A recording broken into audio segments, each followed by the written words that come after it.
Olá, gente, tudo bem? Como é que estamos?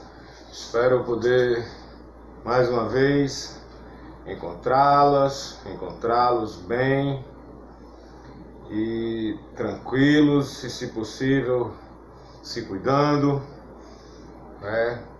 Como sempre tenho trazido essa mensagem para que a gente possa cada vez mais superar esse momento de dificuldade, né? Quem puder, fique em casa. Quem não puder, sair sempre protegido, usando máscara e álcool em gel. E se puder, estiver na sua vez, tome a vacina. Eu me chamo Rafael Rolim, sou arte educador e brincante, professor aqui da oficina Grupo Folclórico do Instituto Chico Mota, dentro do projeto Minha História, Minha Vida, Vencendo o Preconceito com Cultura e Arte, projeto aprovado pela Lei Federal de Incentivo à Cultura, que conta com o patrocínio da Autopeças Padre Cícero e Perseu PVC. E estamos mais uma vez aqui, mais um encontro, né? Mais uma aula nossa, para que a gente possa trocar um pouco mais, né? Aprender um pouco mais, conhecer um pouco mais de nossa cultura e que a gente cada vez mais possa, a partir desses conhecimentos, dessas informações, dessas histórias, memórias, vivências e curiosidades, nós possamos aprender mesmo um pouco mais sobre nossa cultura para valorizá-la, para poder cada vez mais a gente encontrar esse caminho de valorização da nossa cultura, de apoio de nossa cultura, né? De fomento, difusão, que é tão importante, tão necessário para nosso país, né? Inclusive em tempos que a gente tem vivido de muita dificuldade, né? A própria setor da cultura, né? E aí o setor cultural, né? Foi, como a gente mesmo fala, né? Foi o primeiro a parar. Esses grupos, os artistas, os atores, a nossa cultura popular foram os primeiros que pararam, né? E provavelmente serão os últimos a voltar às suas atividades, porque são atividades necessariamente que precisam de algum nível, né, de aglomeração, né, de juntar pessoas, são atividades comunitárias, são atividades que requer a união de pessoas, né, juntar pessoas. Então, para a cultura popular tem sido um momento de muita dificuldade. E quanto mais a gente valorizar, quanto mais a gente aprender, quanto mais a gente estudar, pesquisar e, se possível, brincar essa cultura, né? Aí a cultura da brincadeira, né? Do brincar o reizado, né? Do brincar o bumba meu boi, do brincar o maracatu, do brincar a ciranda, né? Que tanto, dependendo do lugar, né, vai chamar dançar, né, vai chamar folgar, que aí vem o nome folguedo, né? Você chega lá mais pro sudeste, né, você vai encontrar mais essa referência. E eu hoje aqui vou trazer, para além de todo esse histórico, né, que a gente sempre faz em nossas aulas, né, de todo esse trabalho que a gente vem buscando desenvolver aqui nas aulas, né, aqui do Instituto Chico Mota, do Grupo Folclórico. Para além disso, a gente tem tentado, né, buscar alcançar uma maior diversidade, né, uma maior variedade, né, de brincadeiras, de manifestações, de informações, de possibilidades que nos ajudem, né, a entender melhor a nossa cultura popular e que nos ajude também a valorizar mais a nossa cultura. E aí passeamos já pelos reisados, pelas bandas cabaçais, pelo coco, pelo maracatu.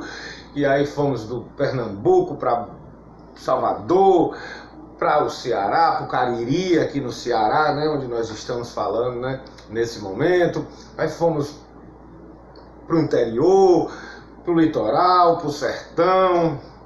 E aí quando a gente chega em cada um desses lugares, né, que a gente vem trazendo, né, com muita tranquilidade de que a gente percebe isso das vivências, né? A gente vem percebendo com o nosso trabalho, com as nossas pesquisas, né? Com o trabalho de pesquisa, de busca, de compreensão dessas artes, dessas culturas, a gente vê nesse trânsito toda uma ligação, né? E aí a gente vem nessa trajetória aí de algumas aulas. Quem ainda não acompanhou, vai lá no canal do Instituto Chico Mota, dá uma procurada lá. Nós temos diversas oficinas, temos cultura popular, reisado, né? Tudo isso que a gente vem trabalhando. Temos também gaita, temos sanfona, renda de bilro. Então aí temos um leque de várias manifestações da nossa cultura popular, dos nossos saberes populares, que muito podem contribuir com a nossa formação enquanto seres humanos, né? Enquanto pessoas que vivem e convivem, né? Porque a convivência é o que eu acho que mais a gente pode talvez aprender com essa cultura. E aí dentro dessa convivência eu queria trazer hoje para vocês, num primeiro momento, uma explanação e como a gente sempre vem fazendo essa dinâmica, que nos próximos encontros a gente traga algum registro dessa manifestação que é, para mim, uma manifestação que muito me ensinou, muito me ensina, e eu tive também o prazer de conviver, viver, experimentar, vivenciar, experienciar no meu próprio corpo, que é a brincadeira, a manifestação cultural do samba de roda. O samba de roda é, para mim, uma outra paixão. E aí, paixão essa porque eu tenho uma relação direta, né? Quem vem acompanhando as aulas já percebeu a minha relação direta não só com a Bahia, com Salvador, mas com a Bahia. E eu morei não só em Salvador e pesquisei não só em Salvador, também pesquisei no interior. E tem uma região específica que fica muito próxima à capital Salvador, ali a Baía de Todos os Santos, né, que é uma baía, que aí eu já estou falando já de uma baía. A Baía de Todos os Santos é um acidente geográfico, tanto é que é Bahia sem o H, que é uma espécie de encolhimento. Então ela tem uma espécie de reservado, né? Uma baía. Então ela é protegida pelos lados, né? E isso talvez origine até o nome de todo o estado. Saindo dessa Baía de Todos os Santos, onde fica localizada a capital Salvador, se você andar aí por volta de 100 quilômetros, você entra numa região chamada o Recôncavo Baiano. E é nesse lugar onde eu pude passar também uma temporada, aprendendo, convivendo, experimentando, estudando e pesquisando o samba de roda do Recôncavo da Bahia. O Recôncavo, como uma grande curiosidade, aí vou trazer para vocês, é composto por mais de 15 municípios, mais ou menos, 15 a 17 municípios, eu não estou me recordando especificamente, que compõem esse conjunto de localidades, algumas cidades, outros distritos. Então, por isso, municípios, distritos e também vilas, e que temos ali um centro muito importante, que é também parte dessa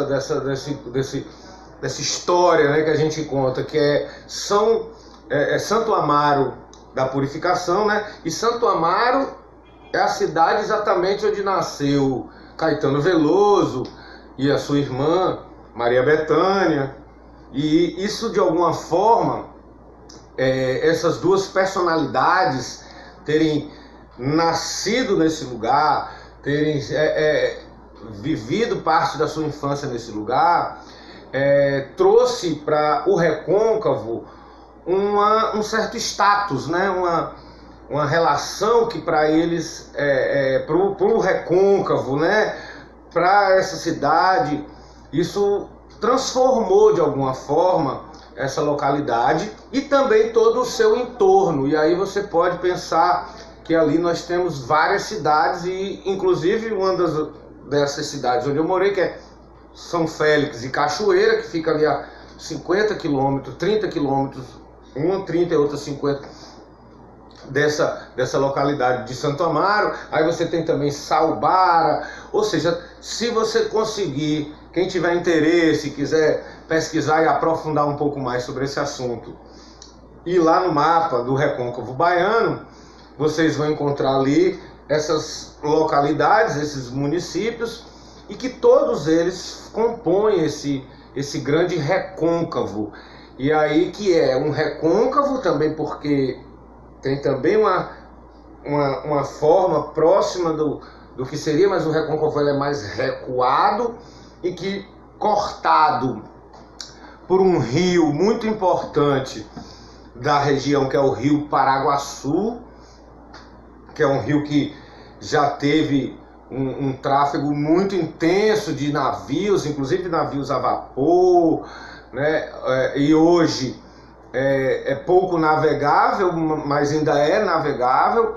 E esse rio que liga todas essas cidades do Recôncavo a essa Baía de Todos os Santos, porque tem um canal direto, foi um canal de comunicação muito importante, né? Até hoje, boa parte dos alimentos, né, produzidos pela agricultura familiar, por exemplo, pelaquela agricultura menor, né? Aquela agricultura menor no sentido de mais contida, não menor no sentido de desqualificar, mas uma agricultura em terras em proporções menores, né? Boa parte da alimentação que chega em Salvador até hoje vem do Recôncavo, e isso ocorre há mais de 300 anos. Esse trânsito, né, entre esse Recôncavo e essa Baía de Todos os Santos, ou seja, Salvador e essas cidades aí que eu falei, principalmente Santo Amaro, Cachoeira, São Félix, que são cidades mais importantes, talvez as que mais apareçam, né, quando se fala do samba de roda, são cidades que tem uma relação muito direta. Outra curiosidade é que, por exemplo, Cachoeira, que é essa cidade que eu falei, é uma cidade que o seu centro histórico é tombado, ele foi todo tombado pelo IPHAN, né, que é pelo Instituto do Patrimônio Histórico e Artístico Nacional. Então, o centro de Cachoeira é uma cidade que é toda tombada, ou seja, é um patrimônio hoje nacional, um patrimônio importante. Quem anda, quem conhece aquela região, quem já teve a oportunidade, quem não teve, vá, você será surpreendido com um grande museu a céu aberto, com casarões que datam aí do século XVIII, século XIX, né? Uma cidade que tem uma influência portuguesa ainda muito forte, né? Porque a colonização baiana, principalmente nessa região aí na Baía de Todos os Santos e no Recôncavo, foi eminentemente portuguesa. E aí você vai ter ainda a influência muito forte dos azulejos, né, de um estilo mais colonial, né, que você vai encontrar também em outras cidades, como no Recife, no Maranhão, né, em São Luís. Se você for ainda em algumas outras cidades menores, aí se você for para a região do Sudeste ali, para aquela parte ali de Ouro Preto, Mariana, aí você vai ter uma influência que já é outra mistura, mas que vai também lembrar essas grandes igrejas, essas grandes edificações. E isso tudo faz parte da nossa cultura popular. E é nesse lugar que, como se fosse uma planta, né, uma flor, brota, né? Não brota porque não é uma coisa que sai da terra literalmente, mas que é ali que surge um estilo de música, um estilo musical que também é uma manifestação cultural, uma manifestação artística, que é exatamente o samba de roda que eu vinha falando no começo desse encontro. E o samba de roda, ele tem diversas possibilidades de acontecer.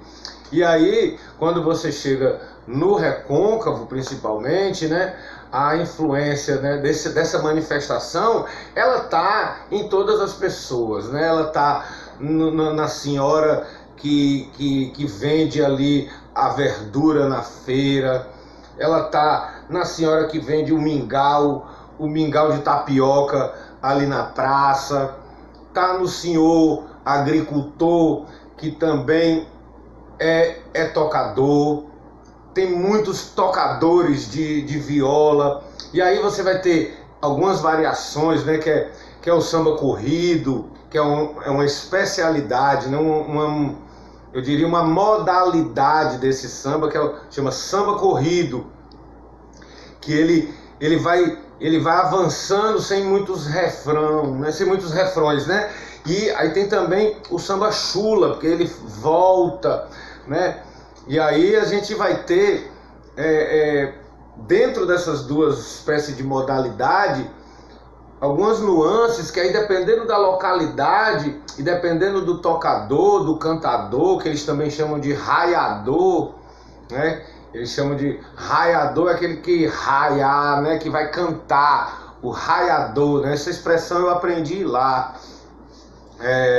Compadre, eu vim aqui para nós sambar, para conhecer o raiador desse lugar. Comadre, eu vim aqui para nós sambar, para conhecer o raiador desse lugar. Homem pra lá, mulher pra cá, gostei de ver. Vou cantar samba até o dia amanhecer. Homem pra lá, mulher pra cá, eu vou raiar. Vou cantar samba até o dia clarear. Comadre, eu vim aqui pra nós sambar, pra conhecer o raiador desse lugar, né? Então essa é uma cantiga que é dessa região, que eles chamam muito esse cantador, né? Que é um raiador, né? Ele como se fosse um raio, talvez, né? Uma coisa que ilumina, né? Tem uma questão poética aí que eu acho que pode ser interessante até de se pesquisar, porque muito pouco ouvi falar dessa nomenclatura na cultura popular e rodando no Nordeste, o Brasil. Esse termo raiador é algo que eu só escutei nessa região, né? Nessa região que tem essa influência do recôncavo, do samba, e que é muito também ligado a uma outra manifestação que também é muito potente ali, que a própria Bahia de alguma forma representa isso nacionalmente, que está totalmente atrelado, que é a capoeira, que é também de nossa cultura popular, né? E eu nunca fui capoeirista de jogar, mas sempre toquei muito a capoeira. Gostava muito e gosto muito de tocar os instrumentos, né, da capoeira. Tem o atabaque, o birimbau, o pandeiro, o agogô, né, que são instrumentos. E todos esses instrumentos, olha só, que tem na capoeira, tem no samba de roda. Para a gente ir cada vez mais pensando, sempre fazendo esse link, essa relação desse lugar com essas manifestações e dessas manifestações com outras que sempre estão de alguma forma ligadas, né? E aí o samba de roda, se você for um pouco mais para dentro do sertão, do recôncavo, você já vai encontrar um samba de roda mais mais batido no pandeiro, né? Mais batido no coro. Por quê? Porque ali tem uma influência mais ligada a esse coro, a esses animais que dão origem a esses coros, né? O bode, o boi, né? Quando você vai caindo mais para o litoral, você vai percebendo, aí mais para perto da Baía de Todos os Santos, né? Se aproximando da capital, você já vai percebendo a influência já das cordas, das violas, né? Aí tem muita viola, tem uma viola que só existe lá, que é uma viola que inclusive está em processo de extinção, que é a viola machete. É uma viola que foi até estudada por alguns professores, né, na Universidade Federal da Bahia, que é uma viola que só existe até hoje, né, o registro que se tem dela, uma viola artesanal. Ela é um pouco menor do que um violão, um pouco maior do que um cavaquinho, ela é mais larga e ela tem uma sonoridade muito específica, e você só encontra esse tipo de instrumento no Recôncavo, né? Mais especificamente ali na região de São Brás, no Iguape, ou seja, tem algumas especificidades dessa manifestação que você aí vai ter que ir pesquisando e buscando ver se você encontra referências desse lugar, né? Dessas brincadeiras, dessas manifestações, para poder ir aprendendo um pouco mais. E aí a gente tem alguns mestres e mestras, e o importante também ressaltar, e aí fico aqui a nossa homenagem, que no samba de roda há um protagonismo muito forte também das mulheres. E isso é muito característico da cultura, que eu percebo, principalmente na cultura baiana. Porque quando a gente vai indo mais para o sertão, subindo um pouco mais, né, que a gente falando da Bahia aqui mais embaixo, quando a gente vai subindo mais aqui para o lado do Ceará, o que eu venho percebendo não eram tantas influências e referências femininas na cultura popular, que eu vejo muito potente, muito presente no samba de roda do Recôncavo, na história desse lugar. E aí não só no samba de roda, mas também nas religiões, né, de matrizes africanas, né, e principalmente ao candomblé, né, que é muito ligado a esse lugar do matriarcalismo, né? Que a gente fala muito do patriarcal, né? Nós somos uma sociedade muito ainda fundada dentro de um modelo patriarcal, né? De pai, né? De uma pátria a partir do lugar do homem, né? Do pai. E quando a gente chega nessa região, que a gente vai para o Recôncavo, que a gente começa a pesquisar e a entrar, a gente vai encontrar, por exemplo, Dona Dalva. Dona Dalva Sambadeira, que é um exemplo de mulher, uma mulher que passou a vida lutando, né? Criou seus filhos, sua família, teve seu marido, que também era sambador, mas que ela se destacou, hoje é uma mestra da cultura, né, do samba lá do Suerdique, né, que fica exatamente em Cachoeira, né, o samba do Suerdique, que é onde tem hoje a Casa do Samba de Dona Dalva, que é também um patrimônio da cidade de Cachoeira, que é também um patrimônio da cultura baiana, que é também um patrimônio da cultura brasileira, nordestina, né? Uma mulher, né, negra, poderosíssima, sambadeira, cantadeira, né, raiadeira, e que compõe também. Tem uma cantiga que eu vou me lembrar aqui dela que diz assim, ó, para ver se anima um pouco mais essa conversa, né? Diz assim: ela canta e como se fosse uma brincadeira, né? Como se fosse um jogo de pergunta e resposta.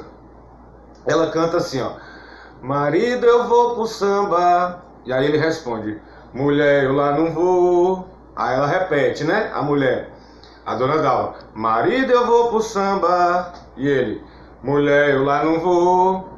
Aí ele diz: se eu gostasse de zoada, trabalhava num trator. Mulher, eu lá não vou. Não vai, eu lá não vou. Não vai, eu lá não vou. Não vai, eu lá não vou. Marido, eu vou pro samba. Isso é ela dizendo, né, que vai pro samba. Que maravilha, né, que ela indo pro samba.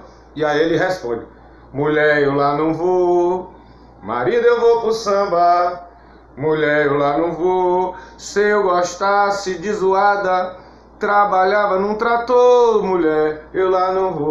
Não vai, eu lá não vou. Não vai, eu lá não vou. Não vai, eu lá não vou. Essa é uma cantiga, uma música composta, né, por Dona Dalva, lá do Samba de Suerdi, que aliás um abraço, Dona Dalva. Tive o grande prazer de conhecer, sempre que posso retornar ao Recôncavo, tenho um enorme prazer de poder visitá-la, ir lá na sua casa e, se possível, comer um caruru. E aí sim, né, um caruru que também é uma comida muito típica daquela região, né, porque aí, se a gente for adentrar nas comidas típicas da Bahia, né, e nas comidas típicas nossa, aí é mais um período, né, de aulas que nós vamos ter que aprofundar, porque a comida na cultura popular é outro capítulo, né, e é um capítulo imprescindível. Não há nenhuma festa dessa, não há nenhum reisado que termine sem uma comida, não há nenhum samba de roda que termine sem um caruru. É que nem a gente fazer festa aqui, né, no Ceará. Não dá para chamar um pessoal para sua casa e não ter um baião de dois, um vatapá, né, um creme de galinha que a gente gosta muito aqui, né, uma peixada cearense, né, aquela peixada na água grande, como lá eles têm, por exemplo, no Recôncavo também, a sua muqueca, né, carregada no dendê. E aí, se for atrás de fazer o dendê, colher o dendê, que é na palmeira, da palmeira você tira o dendê, aí você bota ele num tacho gigante e ele cozinha ali, ele sai aquele óleo, e o óleo do dendê é que vai gerar esse azeite de dendê em altas temperaturas. E para fazer muitas vezes o dendê tem que ter samba,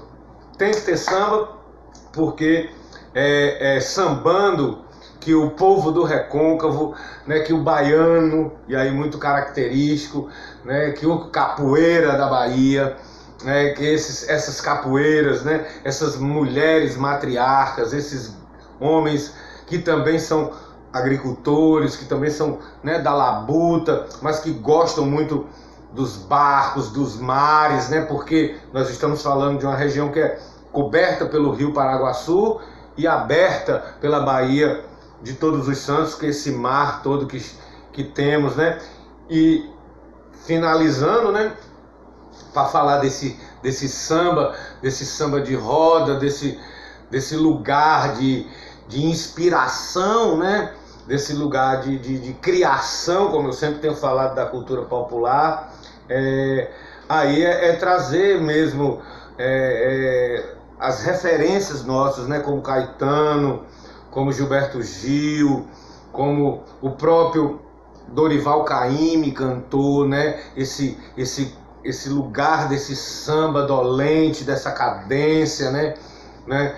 E aí vou encerrando por aqui com uma cantiga que ficou muito famosa nos anos, final dos anos 90, início dos anos 2000, que foi uma cantiga que muitos não conhecem, vindo desse grupo, né, que é o grupo que chama Quixabeira da Lagoa da Camisa. A Quixabeira da Lagoa da Camisa é uma comunidade que fica próxima a essa região do Recôncavo, perto de Feira de Santana, já saindo no caminho ali de Irará, terra de Tom Zé. E a Quixabeira da Lagoa da Camisa produziu uma pérola, né, que diz que foi até gravada por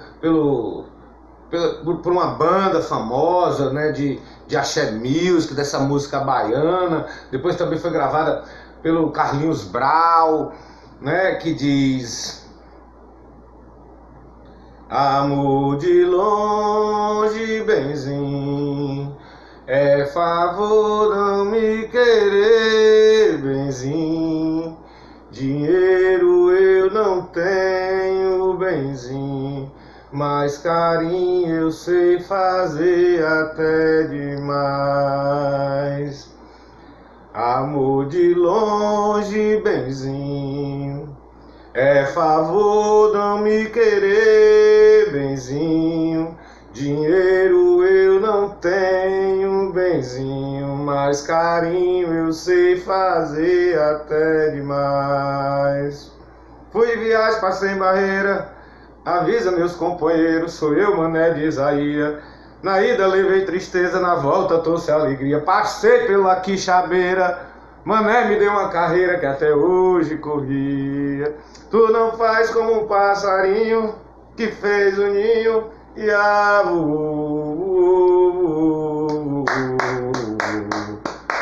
mas eu fiquei sozinho, sem teu carinho, sem teu amor. Salve, salve, viva o samba de roda, viva o recôncavo baiano, viva os pretos e as pretas da Bahia, viva a nossa cultura popular. Salve, salve. Gente, vou ficando por aqui. Um grande abraço. Vão lá no canal do Instituto Chico Mota, dá aquele like, curtam, avisa para os amigos, faz isso acontecer e fiquem com a gente que na próxima aula tem mais. E um grande abraço, boa semana para vocês. Até logo.